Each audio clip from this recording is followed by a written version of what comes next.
ఇలా ఉన్న గడ్డి పందిరిని ఇలా చేయడమే ఈ రోజు నా పని. ఈ వీడియో పూర్తిగా చూడండి. దీని వెనకాల ఎంత కష్టం ఉందో తెలుస్తుంది.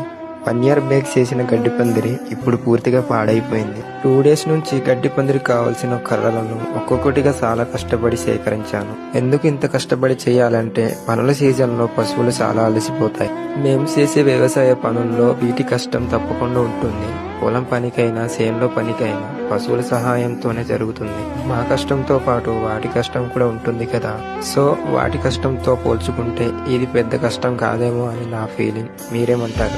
అందరూ పండుగ వాతావరణంలో ఉంటే నేను మాత్రం ఇలా కష్టపడుతున్నా. కానీ తప్పదు, మనదే కదా బాధ్యత. మనం తినాలంటే అవి ముందు తినాలి. ఎంతైనా చిన్నప్పుడు లైఫే వేరు. ఇవేమి తెలియదు.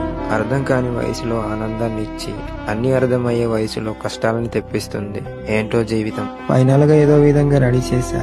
ఇంకా గడ్డి తెచ్చుకోవడం మాత్రమే ఉంది. ఈ చిన్ని నా కష్టాన్ని మీ నుంచి ఒక లైక్ నైతే ఆశిస్తున్నా. ఉంటా మరి, మళ్ళీ కలుద్దాం.